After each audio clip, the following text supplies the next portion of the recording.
Hello people of the internet, welcome to episode 23 of Paint to Life, the YouTube channel where we take tiny plastic miniatures, throw some acrylic paint on them, and breathe life into them with storytelling so you might learn something new on the subject or perhaps take them to make them your own in your own campaign. If this is your first time here, welcome. If you're a returning visitor, welcome back, friend. Have you subscribed yet? I'm going to be doing a giveaway at 500 subscribers and you'll need to be a subscriber to win, so make sure you click that little button down there to subscribe. I'm GM Atank, let's get painting.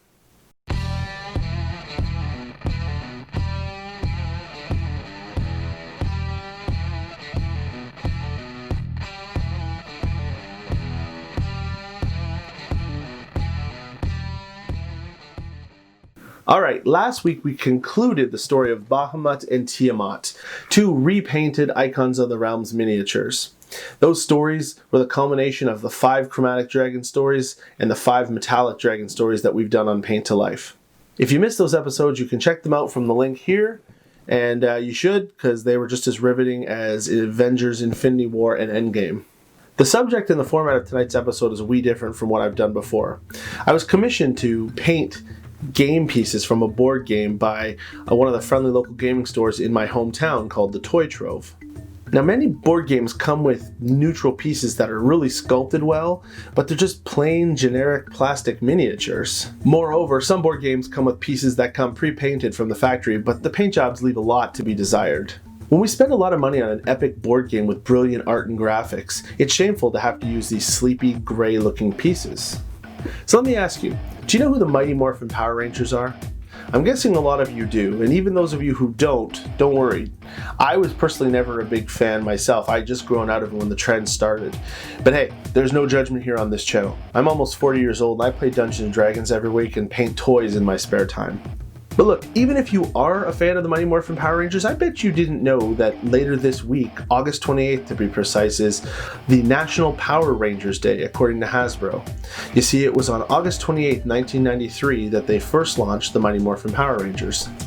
The creator of the Power Rangers, Hayao Saban, was on a business trip in Japan in the 80s, and the only thing that was coming through on the hotel TV was this show called Super Sentai.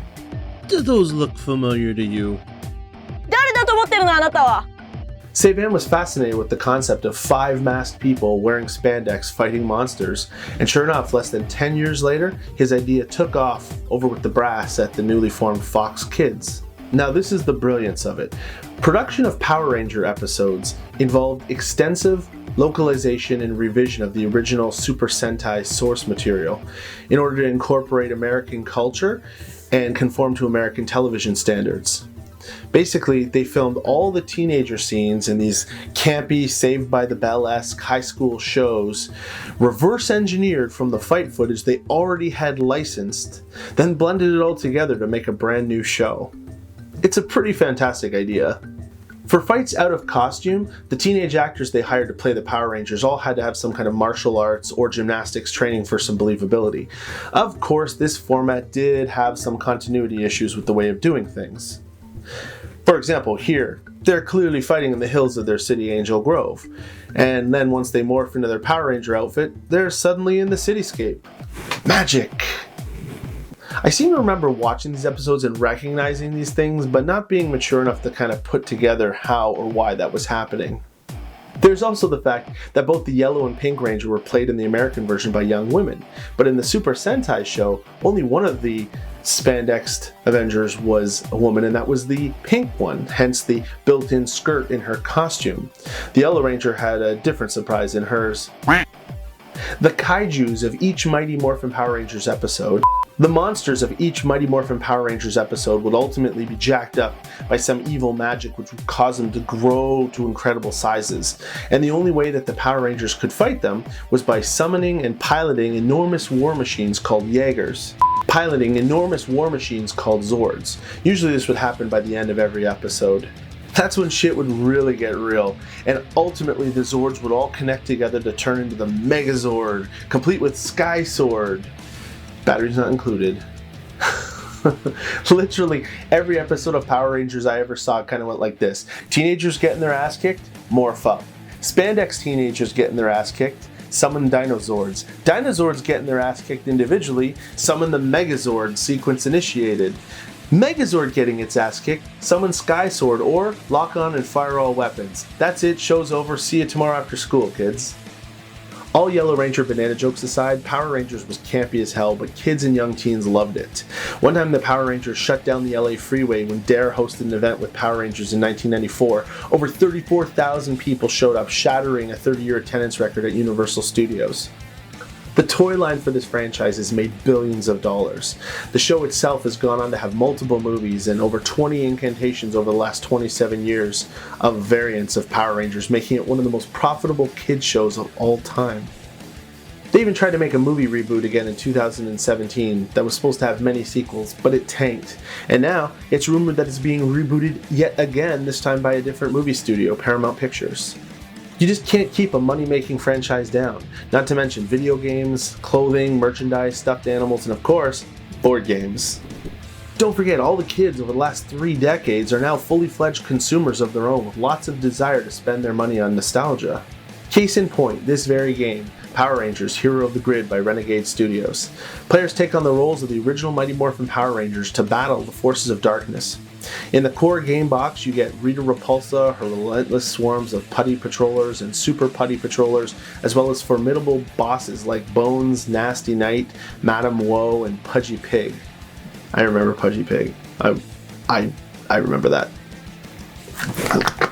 Now, I can't speak for the game itself, I've never played it, but I looked it up. It has a pretty respectable rating on boardgamegeek.com. I put the link in the description below if you want to check it out. Finally, if you're a true fan of the game, you can pick up expansion packs for this and additional upgrades such as the Hyperforce Ranger Stylized, which I've been painting up here today for this commission job, as well as the OG big boy himself, the Megazord, which is pretty sick considering he's normally represented by a tiny little cardboard square in the game. Each one of them comes in a flat, monochromatic pose for you to play with right out of the box, but that's no good, folks. Take a chance on yourself. Don't let the fear of ruining a piece of plastic prevent you from trying to create something better, something unique, something that is truly yours. I had a bit of anxiety myself when I repainted those Icons of the Realms, and now I'm left with something that I'm much happier with than the original version, and they're mine and one of a kind. You should feel free to do the same thing yourself.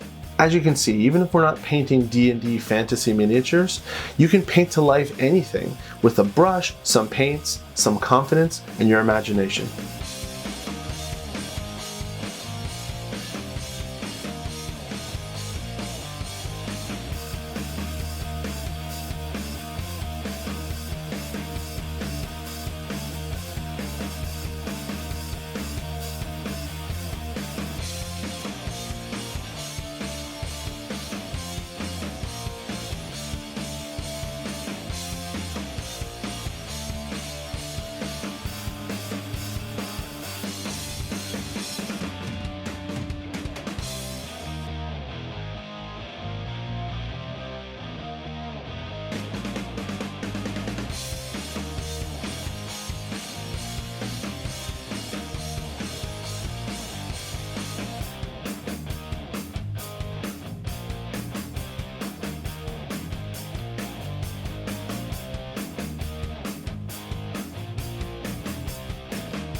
Okay, so are you a Mighty Morphin Power Rangers fan? Have you actually played this game? Let us know in the comments below what you think. Also, being an outsider to this franchise, I couldn't come up with a creative, unique story that wouldn't potentially ruin someone's childhood. But I hope you enjoyed my look at the show and fully expect you to be inspired to go paint some of those basic figures you're rocking from some of the board games that you have on your shelf. Again, I don't have a finished model to show you today in my hand because it's already on display for Jeff over at Toy Trove.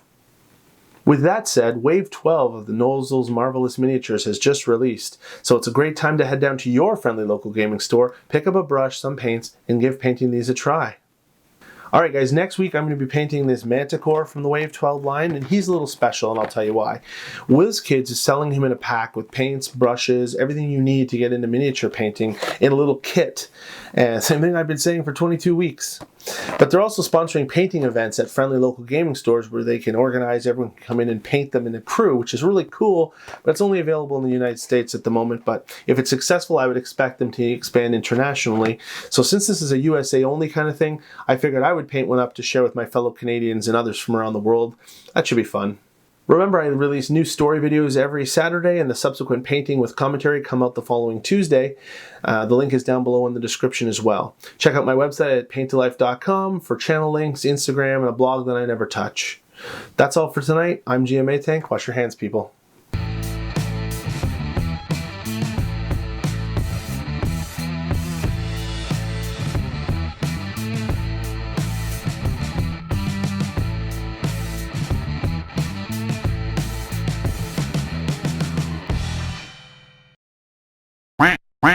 え？